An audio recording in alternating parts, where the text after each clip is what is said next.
ಯಾಕೆ ಆಟಕ್ಕೆ ಹೋಗಿ ಹಣವನ್ನು ಕಳ್ಕೊಂಡು ನಿಮ್ಮ ಜೀವನನ ಸರ್ವನಾಶ ಮಾಡ್ಕೋತೀರಾ? ನಿಮಗಿರುವುಗಳಲ್ಲಿ ತೃಪ್ತರಾಗಿರಿ. ಬೇರೆಯವ್ರನ್ನ ನೀವು ದೋಚ್ಕೊಳ್ಳೋಕೆ ಹೋದರೆ, ಬೇರೆಯವ್ರ ಹಣವನ್ನು ನೀವು ಲಪ್ಟಾಯಿಸ್ಕೋಬೇಕಂತ ಹೋದರೆ ನಿಮ್ಮ ಹಣನೇ 10 ಜನ ಪಾಲು ಮಾಡ್ಕೋತಾರೆ. ಈ ಮಾತು ಸತ್ಯ.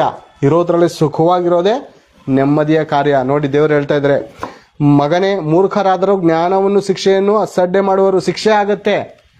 ಮೂರ್ಖರಾದಾಗ ಶಿಕ್ಷೆ ಆಗುತ್ತೆ. ನಿಮ್ಮ ಹಣ ಕಳ್ಕೊತೀರಾ, ನಿಮ್ಮ ದೇಹ ಆರೋಗ್ಯ ಕಳ್ಕೊತೀರಾ, ವೇಷವಾಟಿಕೆ ಮಾಡಿ ಕುಡುಕುತನದಿಂದ ನಿಮ್ಮ ಆರೋಗ್ಯ ಎಲ್ಲ ಹಾಳು ಮಾಡ್ಕೋತೀರಾ, ಇಸ್ಪಿಟ್ ಆಡೋದ್ರಿಂದ ನಿಮ್ಮ ಹಣ ಎಲ್ಲ ನಷ್ಟ ಮಾಡ್ಕೋತೀರಾ. ಈ 3 ಥರ ಬಲಿ ತಗೋತಾ ಇದೆ ನಿಮಗೆ. ಬಲಿ ಒಂದು, ಕುಡುಕುತನದಿಂದ ನಿಮ್ಮ ಲಿವರ್ ಡ್ಯಾಮೇಜ್ ಆಯ್ತೈತೆ. ಒಂದು, ಹಣ ಕಳ್ಕೊಂಡು ನೀವು ಮನೇಲಿ ಅಸಹಾಯಕರಾಗಿರ್ತೀರ, ನಿಮ್ಮ ಹೆಂಡತಿ ಬೇರೆ ಸವಾಸದಲ್ಲಿರ್ತಾರೆ. ಓಕೆನಾ? 3ನೇದು ಬಂದು ಒಂದು ಕುಡುಕುತನ, ಒಂದು ಇಸ್ಪಿಟಾಟ, ಮತ್ತೊಂದು 3ನೇದು ಭಯಂಕರವಾದ ರೀತಿಯಲ್ಲಿ ನಮ್ಮ ಜೀವಮಾನ ಸರ್ವನಾಶ ಆಗುತ್ತೆ. ಬೀದಿ ಪಾಲಾಯ್ತೀವಿ. ಕುಡಿದು ರೋಡಲ್ಲಿ ಬಿದ್ದಿರ್ತೀವಿ ನಾಯಿ ಥರ. ಕುಡಿದು ವಾಲಾಡ್ಕೊಂಡು ಬರ್ತಾ ಇರ್ತೀವಿ ಪ್ರೇರೆ. ಯಾರು ಗಾಡಿ ಹೊಡ್ಕೋದ್ರೆ ಏನು ಮಾಡ್ತೀರಾ? ಇರೋದು ಒಂದೇ ಜೀವನ ಪ್ರೇರೆ, ಮತ್ತೊಂದು ಜೀವನ ಇಲ್ಲ.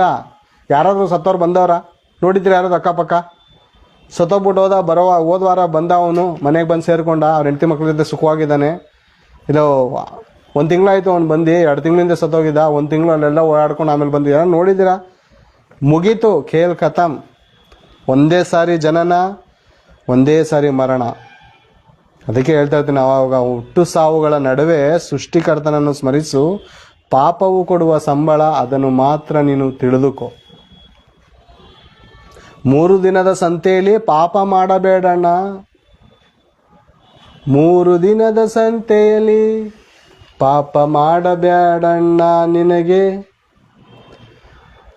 ನರಕದ ಬಾಗಿಲು ಕಾದಿದೆ. ಅರ್ಥ ಮಾಡ್ಕೊಳ್ಳಿ ಪ್ರೇರೆ. ನರಕದ ಬಾಗಿಲು ಕಾದಿದೆ, ನ್ಯಾಯ ತೀರ್ಪು ಕಾದಿದೆ ನಮಗೆ. ಈ ದೇಹದಿಂದ ಮಾಡುವಂಥ ಪ್ರತಿಯೊಂದು ಕೃತ್ಯಗಳಿಗೆ ನಾವು ಲೆಕ್ಕ ಕೊಡಬೇಕು ಒಂದು ದಿವಸ. ಈ ದೇಹದ ಮೂಲಕ ಎಂಥ ಬೀಜವನ್ನು ಬಿತ್ತಾ ಇದ್ದೀವಿ? ದುಷ್ಟ ಬೀಜವನ್ನು ಬಿತ್ತಾ ಇದ್ದೀವ, ಹೊಲಸು ಬೀಜವನ್ನು ಬಿತ್ತಾ ಇದ್ದೀವ?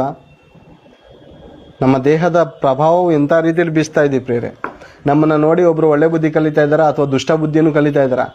ನಮ್ಮನ್ನು ನೋಡಿ ಇನ್ನೊಬ್ಬರು ಕುಡುಕರಾಗ್ತಾ ಇದ್ದಾರಾ ಅಥವಾ ಕುಡುಕುತನವನ್ನು ಬಿಡ್ತಾ ಇದ್ದಾರಾ?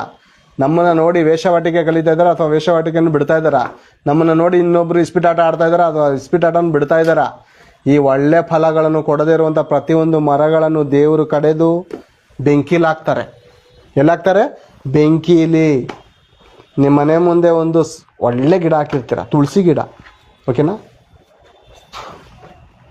ಅಥವಾ ತೆಂಗಿನ ಮರ ಹಾಕಿರ್ತೀರ, ಅಥವಾ